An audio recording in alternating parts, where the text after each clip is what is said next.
આજે છે ને એ બે ત્યાંથી વઘારીને લાવીશું. મોટા તપેલામાં શેકવું પડે. ત્યાં જે આપણો હોય તો આપી દો. બધાય ત્યાં અહીંયાથી કરીને પછી વ્યાપક હોય તો વ્યાપકમાં જવા દો.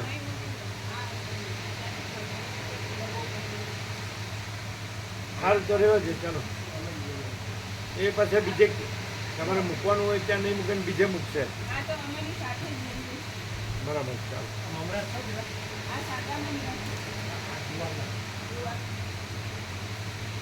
સારું.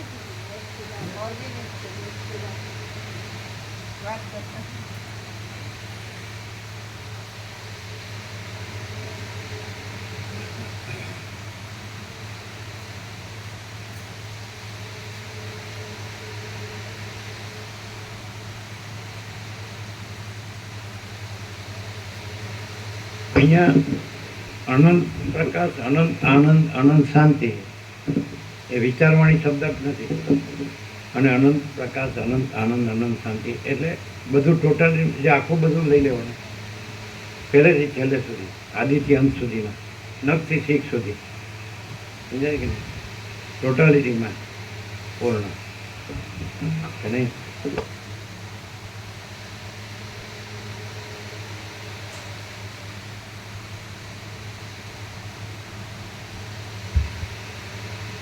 સદગ્રંથોમાં શિરોમણી શ્રી યોગ વાસિષ્ઠ મહારામાયણ ઉત્પત્તિ પ્રકરણ પાના નંબર 260 સર્ગ 56મો.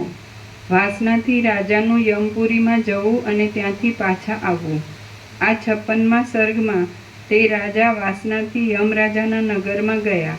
લીલાદેવી તથા સરસ્વતી તેની પાછળ ગયા તથા તે 3 પૂર્વના નગરમાં પ્રાપ્ત થયા એટલી વાત કહેવાશે. વસિષ્ઠ બોલ્યા, એટલી વારમાં તે રાજાના નેત્ર ફરી ગયા, હોઠ સુકાઈ ગયા અને દેહમાં સૂક્ષ્મ પ્રાણ માત્ર બાકી રહ્યા.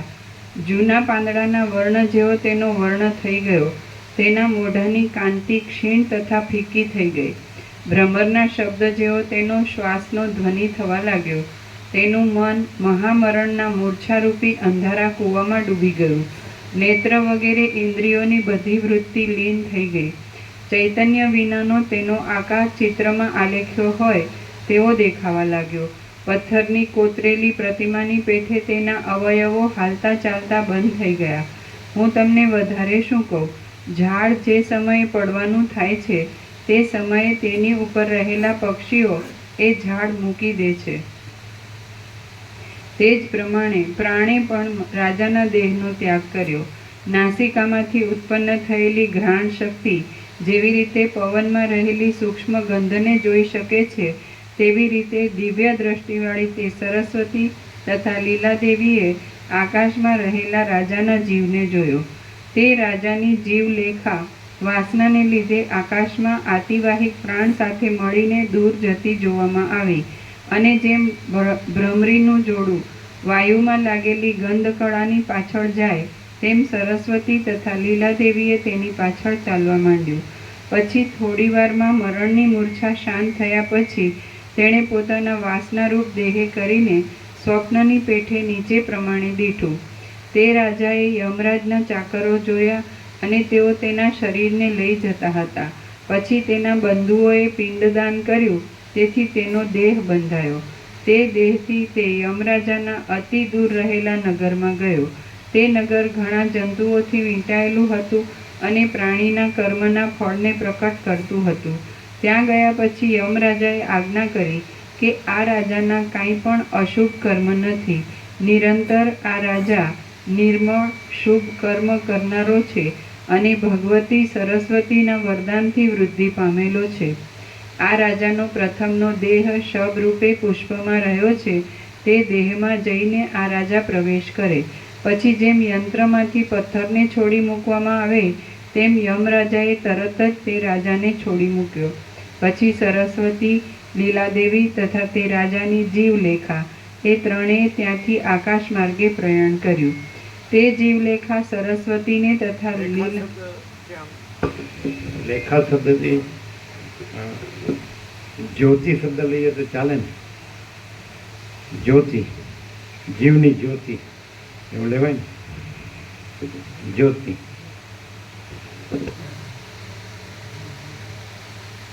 પણ એકચ્યુઅલી આ બધું આભાસમાં જ આવે. સરસ્વતી કીધું ને કે આ બધું કાંઈ નથી, એમ કે પરમ ચિદાકાશ પરમ જ્યોતિ અખંડ જ્યોતિ જ છે. બીજું એ સ્વરૂપ છોડતું નથી. પરમ ચિદાકાશ અને સ્વરૂપથી બીજું થતું નથી. એટલે બીજું બધું ભ્રાંતિ માત્ર છે ને કાંઈ નથી.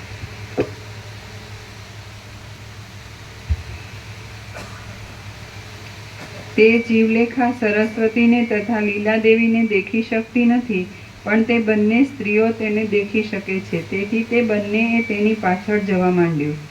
તેઓ આકાશમાર્ગનું ઉલ્લંઘન કરીને અને લોકાંતરોને જલ્દી વટાવીને જગત બ્રહ્માંડની બહાર ગયા. પછી બીજા બ્રહ્માંડમાં આવીને તેઓ ભૂમંડળ ઉપર આવ્યા. આમ એ બંને સંકલ્પરૂપિણી દેવીઓ તે જીવલેખા સાથે પદ્મરાજના નગરમાં આવી અને ત્યાં લીલાના અંતઃપુરના મંડપમાં ગઈ. જેમ વાતલેખા પોતાની મેળે અંબુજ પ્રત્યે આવે છે, તેમ સૂર્યની કાંતિ અંભોજ પ્રત્યે આવે છે, અને જેમ સુગંધ પવનમાં આવે છે, તેમ તે સરસ્વતી તથા લીલાદેવી એ બંને તે રાજાના દેહની પાછળ ત્યાં આવ્યા. રામ બોલ્યા, હે બ્રહ્મન, તે રાજા કેવી રીતે શબના ઘર પાસે આવ્યો? તેના મૃત શરીરે કેવી રીતે માર્ગ જાણ્યો? વસિષ્ઠ બોલ્યા, હે રાઘવ, તે શબને પૂર્વના શરીરની વાસનાને લીધે માર્ગ વગેરે સર્વ તેના હૃદયમાં સ્ફુરેલું હતું, તેથી તે કેમ ન જઈ શકે? વડના બીજમાં જેવી રીતે ઝાડ રહેલું છે, તેવી રીતે જીવોપાધિના સૂક્ષ્મ અંતઃકરણના ઉદરમાં વાસનાથી ભ્રાંતિ માત્ર બધું રહેલું છે, તેને કોણ ન જોઈ શકે? જેવી રીતે જીવતું શરીર બીજને તથા અંકુરને હૃદયમાં જુએ છે, તેવી રીતે સ્વભાવભૂત ચૈતન્યરૂપ અણુ ત્રૈલોક્ય સમૂહને પોતાના હૃદયમાં જોઈ શકે છે. એક દેશમાં રહેલો મનુષ્ય દૂર દેશમાં કોઈ ઠેકાણે પોતાના ધનને જોઈ શકે છે, તે જ પ્રમાણે હજારો જાતિથી યુક્ત રહેલો અને ભ્રમમાં ડૂબેલો હોય તો પણ તે જીવ મનની ભાવના વડે વાસનાથી અંતરમાં રહેલી ઈચ્છિત વસ્તુને જોઈ શકે છે. રામ બોલ્યા, હે ભગવાન, તમે પ્રથમ કહ્યું છે કે પિંડદાનથી વાસનારૂપી દેહ થાય છે, પણ જો જીવની પાછળ પિંડદાન ન થાય તો તે જીવને પિંડદાનની વાસના ન હોવાથી તેનું શરીર કેમ થાય છે? વસિષ્ઠ બોલ્યા, મરણ પામનાર માણસની પાછળ પિંડ આપવામાં આવે કે ન આવે, પણ બંધુઓએ મને પિંડદાન દીધું એવી મરણ પામનારના મનમાં વાસના થવાથી જ તેને પિંડનું ફળ મળે છે. મનમાં વાસના નીચે ટાંચ છે. જીવતા રામ કરો એ વધારે હજી આમ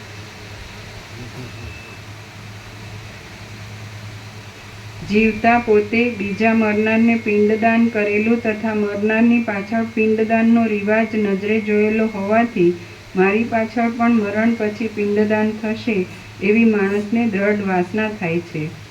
વસિષ્ઠ બોલ્યા, મરણ પામનાર માણસની પાછળ પિંડ આપવામાં આવે કે ન આવે, પણ બંધુઓએ મને પિંડદાન દીધું એવી મરણ પામનારના મનમાં વાસના થવાથી જ તેને પિંડનું ફળ મળે છે. કારણ કે પ્રાણીના ચિત્તમાં જેવો વિચાર હોય છે તેવો જ તેને અનુભવ થાય છે. આ નિયમ જીવનાર તથા મરનારના વિશે વિપરીત થતો નથી. માટે મરણ પામનારને મને બંધુએ પિંડદાન કર્યું છે એવી જો વાસના થાય તો તે પિંડરહિત હોય તો પણ તેને પિંડનું ફળ મળે છે. પછી પિંડદાન કર્યું નથી એવી જો તેને વાસના થાય તો તેની પાછળ પિંડદાન થયું હોય તો પણ તે પિંડરહિત છે. મનની ભાવનાથી પદાર્થની સત્યતા જણાય છે, અને તે ભાવના કારણભૂત પદાર્થમાંથી ઉત્પન્ન થાય છે. જેવી રીતે ઝેર પણ અમૃતની વાસનાથી માણસને અમૃતરૂપ થાય છે, તેવી રીતે અસત્ય પદાર્થમાં સાચી ભાવના થવાથી તે સત્ય લાગે છે. અસત્યની નીચે ટાંક છે. દોરીમાં સર્પ નથી, તે છતાં તેમાં સર્પની ભાવના થવાથી તે સર્પ રૂપે જેમ જણાય છે, તેમ ખોટામાં સાચી ભાવના થવાથી તે સાચા લાગે છે. મનની ભાવનાથી પદાર્થની સત્યતા જણાય છે, અને તે ભાવના કારણભૂત પદાર્થમાંથી ઉત્પન્ન થાય છે. જેવી રીતે ઝેર પણ અમૃતની વાસનાથી માણસને અમૃતમય થાય છે, અમૃતરૂપ થાય છે, તેવી રીતે અસત્ય પદાર્થમાં સાચી ભાવના થવાથી તે સત્ય લાગે છે.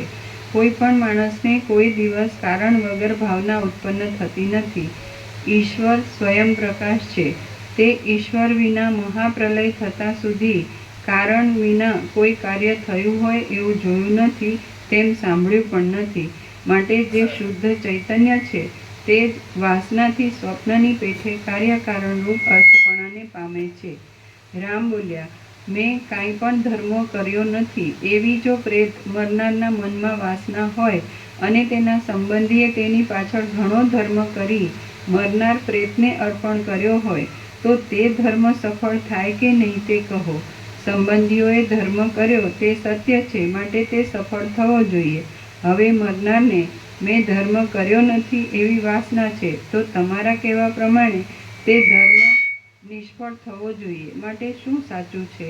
વશિષ્ઠ બોલ્યા, દેશ, કાળ, ક્રિયા, દ્રવ્ય અને સંપત્તિ એ 5 વડે ભાવના ઉત્પન્ન થાય છે. માટે પ્રેત તથા ધર્મ કરનારમાં એ 5થી જેની ભાવના અધિક થાય તેનો જય થાય છે. જો ધર્મ કરનારની ભાવના પોતાના ધર્મને લીધે પ્રબળ થાય તો તેને લીધે પ્રેતને ધર્મને નથી કર્યો એવી વાસના બદલાઈને ધર્મ કર્યાની વાસના થાય છે. અને જો પ્રેતની વાસનાનું પ્રાબલ્ય થાય તો તેને જેવી હોય તેવી તેવી વાસના રહે છે. આ પ્રમાણે પરસ્પર વાસનામાંથી જેનું બળ વધે તેનો જય થાય છે. માટે સારા પ્રયત્નથી નિરંતર શુભ આચરણ કરવાનો અભ્યાસ રાખો. રામ બોલ્યા, હે બ્રહ્મન, દેશ, કાળ, ક્રિયા, દ્રવ્ય અને સંપત્તિથી જો વાસના ઉત્પન્ન થતી હોય તો મહાકલ્પની સૃષ્ટિના આદિમાં દેશકાળ આદિ ક્યાં હતા? અને કારણ વિના કાર્યની ઉત્પત્તિ થતી નથી, ત્યારે સૃષ્ટિના આદિમાં સહકારી કારણ ન હોવાથી વાસના કેમ ઘટે તે કહો. વશિષ્ઠ બોલ્યા, હે મહાબાહુ, તમે કહો છો તે સાચું છે. મહાપ્રલયની સૃષ્ટિના આરંભમાં દેશ, કાળ વગેરે કાંઈ હતા જ નહીં. વળી સહકારી કારણ પણ હતું જ નહીં. તેથી જે કાંઈ આ દેખાય છે તે છે જ નહીં. વાસના ઉત્પન્ન જ થઈ નથી, તેમ કાંઈ સ્ફુરણ પણ નથી. દ્રશ્ય પદાર્થ માત્રનો અસંભવ છે. તેથી આ જે કાંઈ દેખાય છે તે સાક્ષાત અનામય ચૈતન્યરૂપ બ્રહ્મરૂપે જ રહેલું છે. વાસના ઉત્પન્ન જ થઈ નથી, તેમ કાંઈ સ્ફુરણ પણ નથી. દ્રશ્ય પદાર્થ માત્રનો અસંભવ છે. તેથી આ જે કાંઈ દેખાય છે તે સાક્ષાત અનામય ચૈતન્યરૂપ બ્રહ્મરૂપે જ રહેલું છે. આ વિશે હજારો યુક્તિથી હું તમને પાછળથી કહીશ, પણ હમણાં ચાલતી વિદુરથ રાજાની કથા સાંભળો. ઉપર પ્રમાણે સરસ્વતીએ અને લીલાદેવીએ ત્યાં આવીને પદ્મરાજાનું મંદિર જોયું. તે મંદિરનો મધ્ય ભાગ અતિ સુશોભિત હતો. તે મંદિર પુષ્પના ઉપહારથી વસંત ઋતુના જેવું શીતળ હતું. તે શાંત આચરણવાળા રાજધાનીમાં રહેનારા માણસોથી યુક્ત હતું. તેમાં મંદાર તથા કુંદના પુષ્પોથી ઢંકાયેલું તે રાજાનું શબ હતું. તે શબ ઉપર જાણે મંદાર અને કુંદની ફૂલમાળાઓની મોટી ચાદર હતી. તે મંદિરમાં શબની શૈયાના અગ્રભાગ આગળ પાણીના પૂર્ણ કુંભ ભર્યા હતા. ત્યાં વાસેલા ઘરના દ્વાર આગળ ગોખમાં કઠિન ભૂગોળ નાખેલી હતી અને શાંત થતા દીવાના પ્રકાશથી નિર્મળ ભીંતો શ્યામ લાગતી હતી. ઘરના એક ભાગમાં માણસો સૂતા હતા અને તેમના મુખનો શ્વાસ ચાલ્યો આવતો હતો. તે મંદિર પૂર્ણ કળાવાળા ચંદ્રના ઉદયથી શોભતું હતું. સૌંદર્યથી તેણે ઇન્દ્રના મંદિરની સમૃદ્ધિને પણ પરાભવ આપ્યો હતો.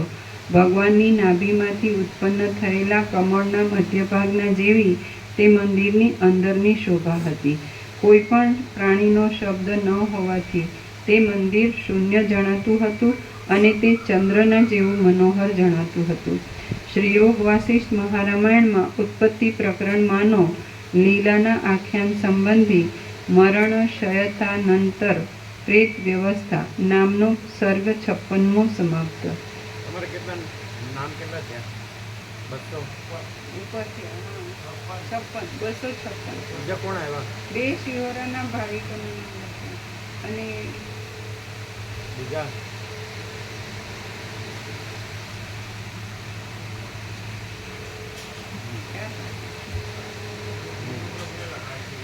એટલે શિવરાના કુલ કેટલા થયા?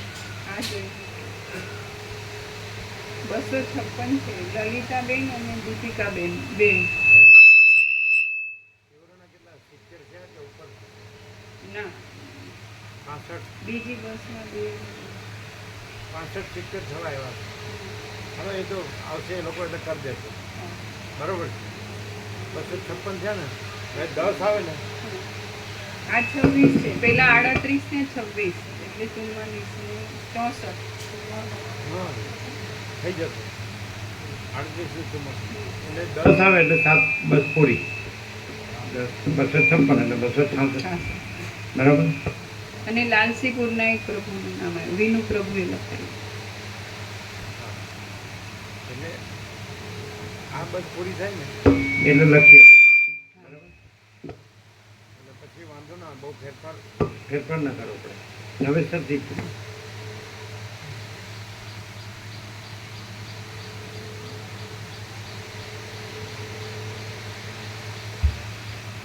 સર્ગ 57મો. બીજી લીલાનું દર્શન અને સ્વપ્ન વિચાર. આ 57માં સર્ગમાં સરસ્વતી તથા લીલાએ બીજી લીલાને દીઠી.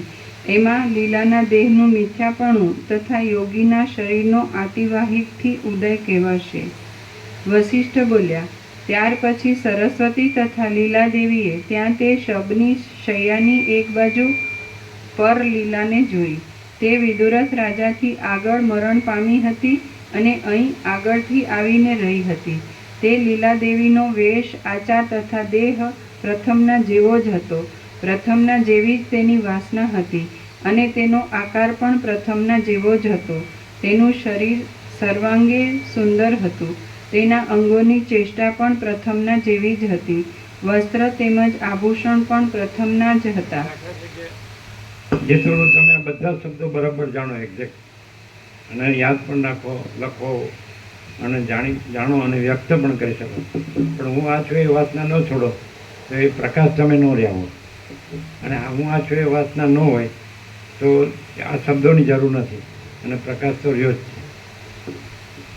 પ્રકાશ તમે નથી, તમે પ્રકાશ નથી. આ તમે હું આ છું એ વાસના છે એ કાંઈ નથી.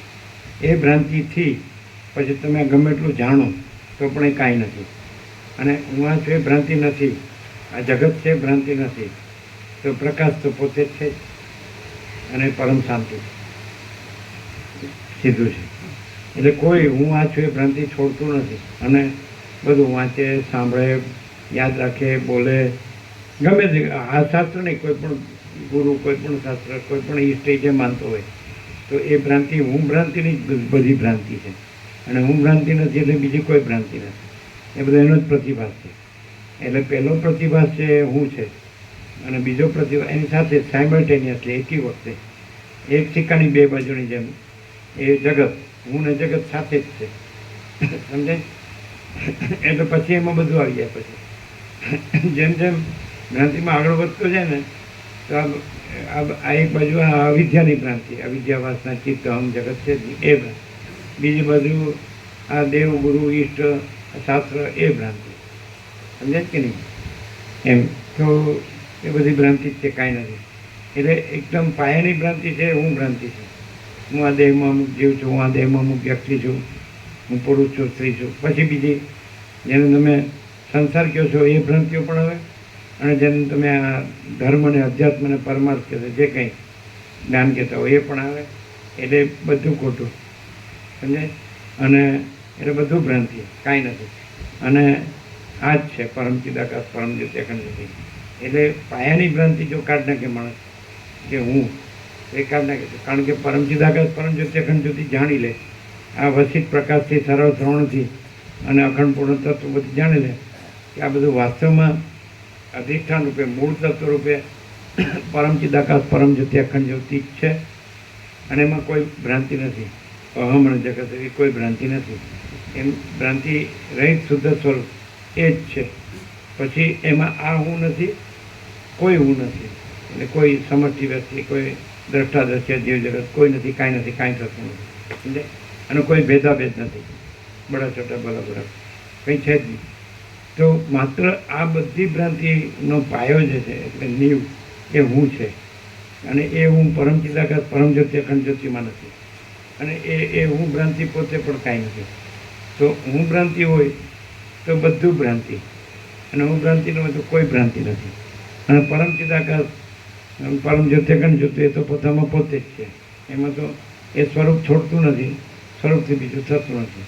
એમાંય હું નથી અને આ ભ્રાંતિનું હું નથી, એટલે હું ક્યાંય નથી. એટલે આવું ક્લિયરન્સ વસિત પ્રકાશથી સરળ શ્રવણથી અખંડ પૂર્ણ તત્વબુદ્ધિ છે. આપણો 39મો રાઉન્ડ છે, અખંડ જ્યાં છે પહેલા અક્ષરથી છેલ્લા અક્ષર સુધી, અને અહીંયા એ પૂર્ણ છે, સમજે. અને એ પ્રકાશ અહીં અનંત પ્રકાશ, અનંત આનંદ, અનંત શાંતિ છે. એ પોતે જે છે તે જ અહીં એટલે આના સાપેક્ષ નહીં, સમજાય છે. એ પોતામાં પોતે અહીં નો, સમજે.